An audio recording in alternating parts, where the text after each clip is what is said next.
अस्सलाम वालेकुम। उम्मीद है आप लोग ठीक हैं, खैरियत से हैं। अल्लाह पाक आप लोगों को अपने हिफ्ज़ व अमान में रखे। हमारी दुआएं हमेशा की तरह आपके साथ हैं।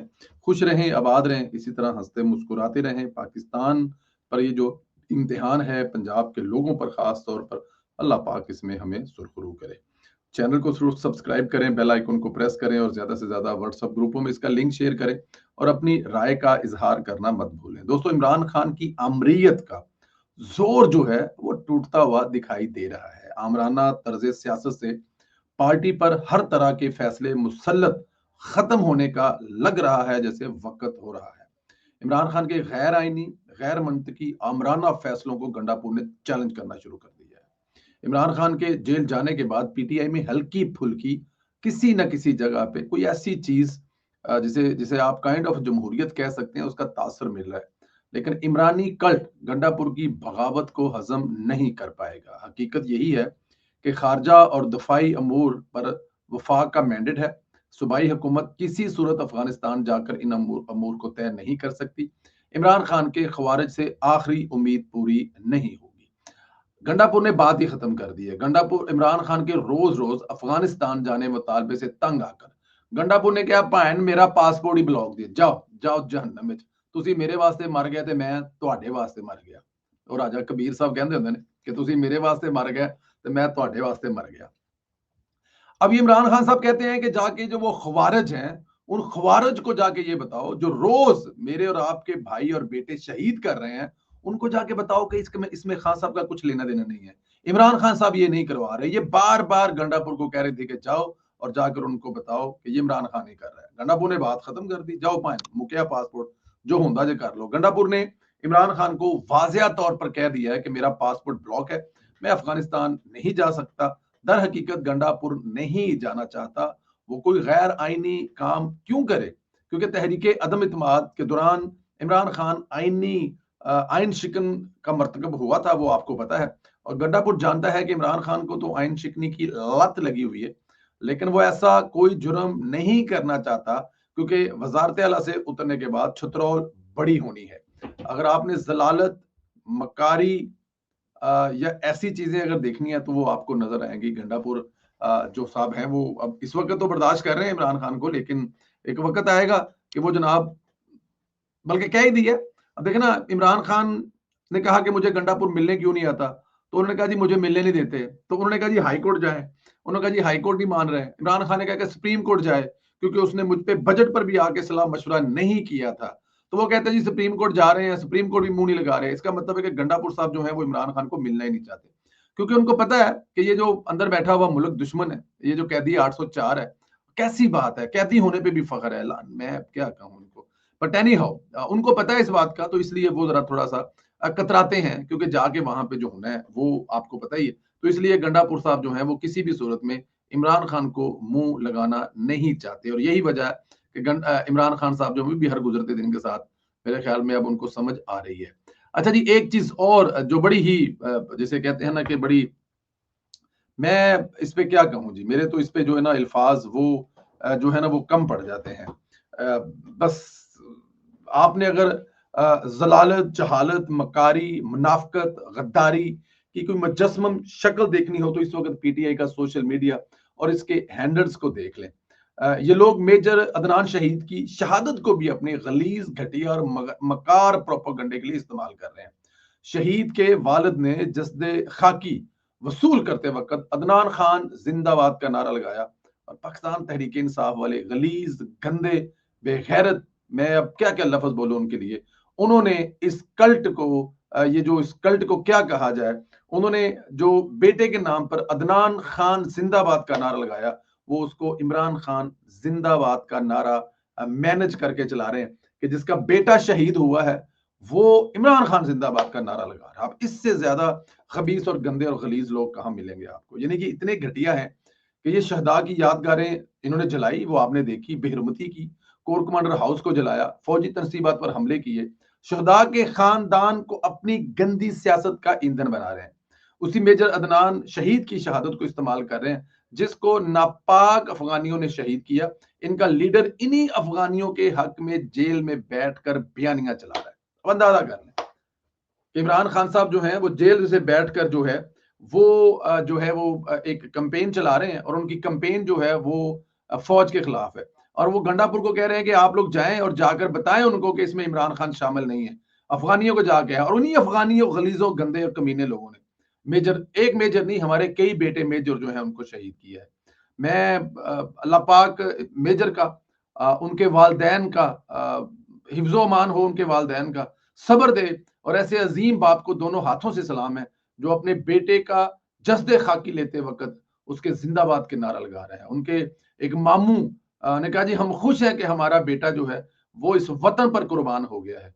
और ये जो सख्त तहरीक इंसाफ वाले हैं, बस मैं अगर इस पे थोड़ा सा भी और जो है वो बात की ना, तो वो मेरे ख्याल में फिर जो है वो ज्यादा हो जाएगी। इसलिए बस इन गलीज और गंदे लोगों पर मजीद बात ना ही करें तो अच्छा है, क्योंकि ये इनका नाम लेते वक्त मुंह से जो है ना, मैं बस अल्लाह पाक सब्र दे, वालदैन को सब्र दे, फैमिली को सब्र दे। इसके अलावा हम बहुत सारी चीजें हैं जो कही जा सकती हैं, की जा सकती हैं, बट सब्र दे खुदा की जात। फौज के खिलाफ अवाम को खड़ा करके अपने सियासी, जाती और बैरूनी मकासद हासिल करने की पीटीआई की दरीना ख्वाहिश रही है। कई बार कोशिश हो चुकी है। 9 मई को पीटीआई ने मुनज्जम कोशिश की अवाम को फौज के सामने खड़ा कर दिया जाए, लेकिन ऐसा ना हो सका। फ्रस्ट्रेशन में पीटीआई गुंडों ने फौजी तनसीबात पर हमले कर दिए। 26 नवंबर को भी ऐसी कोशिश की गई, लेकिन कामयाबी हासिल ना हुई। फिर 26 नवंबर के बाद सोशल मीडिया पर तवील अरसा तक गोली क्यों चलाई के नाम पर फौज के खिलाफ प्रोपोगंडा करते रहे।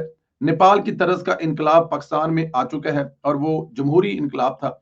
आईनी तरीके से एक आमराना जहनीत के मालिक वजीर आजम इमरान खान को इक़्तिदार से निकाला गया था। पीटीआई की ये ख्वाहिश कभी कामयाब नहीं होगी, फौज अवाम के सामने खड़ा हो जाए।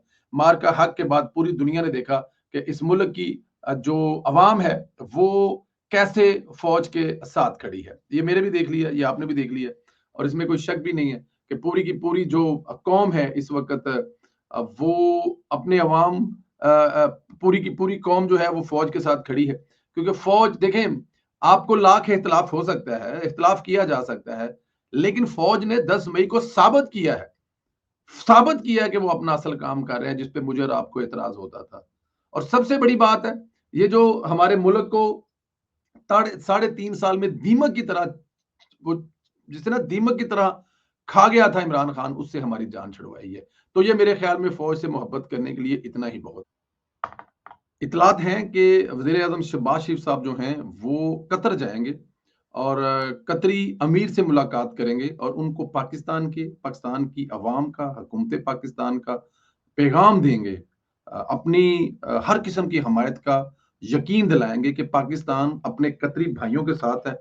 जिस तरह हर मुश्किल वक़्त में कतर जो है वो पाकिस्तान के साथ खड़ा हुआ है, पाकिस्तान के अवाम के साथ खड़ा हुआ है, इस तरह अगर कतर पर इसराइल ने किसी किस्म का कोई जिसे एक एक हमला किया गया है, अगर पाकिस्तान अपनी पूरी जो एक जिसे कहते हैं कि यकीन दहानी कराएगा, और इसके लिए शहबाज शरीफ साहब जो हैं वो कतर जा सकते हैं।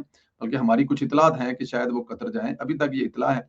और अगर ऐसा होता है तो मेरे ख्याल में ये बड़ा अच्छा होगा, ताकि जो इस्लामी भाई हैं, देखें, यहाँ पर ईरान से लेकर अजरबैजान से लेकर और तुर्की से लेकर सब इस वक्त पाकिस्तान के साथ खड़े हैं। तो वो ये वजह है कि पाकिस्तान हर मुसलमान मुल्क के साथ मुश्किल वक्त में जाके फौरन खड़ा हो जाता है। तो ये एक वजह है जिसमें जो फौरन जो है पाकिस्तान के जो वजीर आजम है वो पहल करते हैं, बिल्कुल देर नहीं करते। जिसे कहते हैं ना कि मिंट ला देने, और वो वहां पर पहुंच जाते हैं। और ये मेरे ख्याल में एक बड़ी अच्छी बात है। एक और चीज हुई है, शहबाज शरीफ साहब ने मुल्क में ज़रूरी और मौसमियाती इमरजेंसी का नाफज करने का ऐलान कर दिया। बुध को वज़ीर आज़म की ज़ेर सदारत वफाकी कमीना का इजलास हुआ, जिसमें रवा बरस मानसून और सैलाबी सूरत हाल के पेश नज़र मुल्क भर में क्लाइमेट एमरजेंसी, ज़रूरी एमरजेंसी के नफाज की असूली मंजूरी दी गई है। वज़ीर आज़म ने चारों सूबों के वज़राए आला और मुतलका हकाम पर मुश्तमिल इजलास बुलाने का ऐलान किया, जिसमें मौसमियाती तब्दीलियों के नुकसानात में कमी, मुस्तकबिल के लाहे अमल पर मशावरत होगी। काबीना को सैलाब से मुतासरा इलाकों, ज़री ज़मीनों और फसलों के नुकसानात पर तफसीली ब्रीफिंग दी गई है। अरकान ने सेक्टर के कम बहाली, किसानों की मावनत और नुकसानात के अजाले से मुतल्लिक तजावीज़ पेश की हैं। देखिए, मुश्किल तरीन वक्त में इस वक्त है, खास तौर पर पंजाब। बेशक केपी में, बेशक सिंध में, लेकिन पंजाब ज़ाहिर है पूरे मुल्क की जो ज़रूरी अजनास है उसकी पूरे मुल्क को जो है वो प्रोवाइड करता है। आपका आटा, आपका चावल, आपकी कपास, आपका गन्ना, हर कोई भी चीज़ उठाकर देख लें। तो ज़ाहिर है इस वक़्त जो सबसे ज़्यादा नुकसान है वो ख़ास तौर पर जो है वो ज़रूरी ज़मीनों वालों का हुआ है, फसलों का हुआ है, किसानों को हुआ है, उनके जानवर उनके माल मवेशी, उनके डेरे, उनकी खड़ी फसल, उनके घर, उनके जो ज़राअत के जितने भी आलात हैं, तो सब तबाह बर्बाद हो गए। तो इसके लिए शहबाज शरीफ साहब जो हैं वो सामने आ रहे हैं। उन्होंने इसका इमरजेंसी का नफाज़ ऐलान किया है और वो इंशाअल्लाह ताला हंगामी बुनियादों पर इसको देखेंगे भी और मेरे ख्याल में ये एक बहुत बड़ी जो है वो कामयाबी होगी और होनी भी चाहिए। ये करना भी चाहिए क्योंकि ये देखें ये इस वक़्त हमारे मुल्क की बड़ी अहम ज़रूरत है। एक आखिरी खबर जो है वो दिल हिला देने वाली खबर है। खुदा की कसम मैंने इस पाकिस्तान के बारे में देखा है कि ये दुनिया में सबसे ज़्यादा डोनेशन देने वाला है। ज़लज़ले में यहाँ पर कफ़न जो है वो 4 से 6 गुना महँगा बिकता रहा है और लोग 6 गुना महँगा खरीद कर भी कफ़न जो है उन इलाकों में पहुँचाते रहे हैं जहाँ पे ज़लज़ले से लोगों की मौत हुई थी। मैंने यहाँ पे लोगों को घरों में अपनी वो बंद पेटियाँ जिनमें सामान पड़ा होता है, जिनमें कंबल, जैकेट और पता नहीं क्या कहता है वो खोल कर उन इलाकों में पहुँचाते भी लोगों को देखा है। ये मेरे मुल्क के दोनों ही खूबसूरत हिस्से हैं, लेकिन दिल कांप जाता है।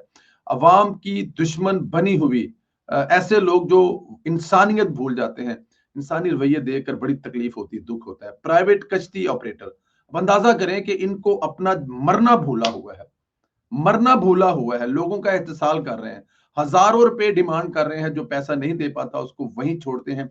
मेरे एक दोस्त है वो मुज़फ्फरगढ़ के हैं, तो वो बता रहे थे कि भाई मैं आपको कन्फर्म खबर दे रहा हूँ ऐसे लोगों को जिनके पास पैसे नहीं है, वहाँ पर छोड़ दिया गया है और बाद में शायद वो लोग जो हैं अब वो तो ये बता रहे थे कि वो उनमें से कुछ लोग मर गए हैं पानी के सैलाब में बहकर क्योंकि कश्ती ऑपरेटर उनको नहीं लेके आए क्योंकि उनके पास पैसे नहीं थे। जिनका घर-बार, जिनका माल-मवेशी, जिनकी हर चीज़ तबाह हो गई है, चंद टकों के लिए उनको वहाँ पे छोड़ आए हैं और शायद लोग मरे हैं। कुछ ऐसी इतलात भी हैं जिनको प्राइवेट कश्ती ऑपरेटरों में पैसे ना होने के बायस जो छोड़ा गया था, बड़ी खतरनाक इतला है उनके बारे में। मैं ऐसे लोगों पर जिसे कहते हैं ना कि इंसान क्या कर सकता है? लानत भेज सकता है। इंसान ज़ालिम हो चुका है। इंसानी रवैयों और मुआशरती ज़िम्मेदारी में कोई तो फ़र्ज़ निभाना चाहिए। सब कुछ हुकूमत ही करेगी, सब कुछ हुकूमत ने ही करना है। क्या इन लोगों को पानी से निकालना भी हुकूमत ने है? इन लोगों को खाना भी खिलाना हुकूमत ने है? कभी कभी इस्लाम जहाँ से शुरू हुआ है, वहाँ से पढ़कर तो देखें।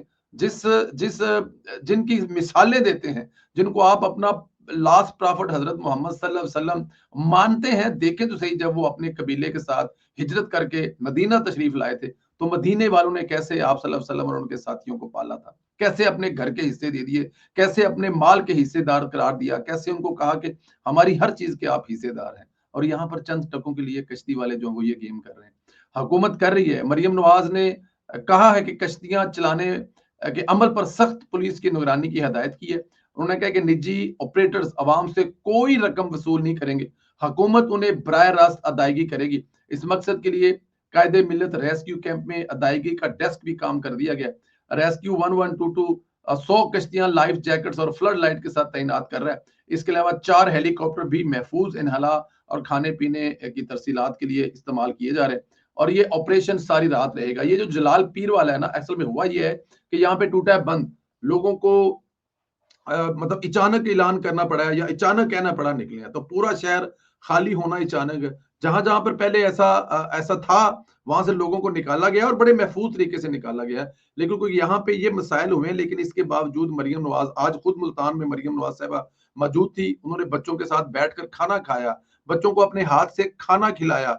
उन्होंने ज़ाहिर है वहां पर कैंप में मैं पहले भी कह चुका हूँ, वो कुछ लोगों ने अजमल जामी साहब की वीडियो पे एतराज किया, वो जो बुजुर्ग फरमा रहे थे, देखें अपनी बहन बेटियों को कैंपों में ला के रखना इतना आसान काम नहीं है।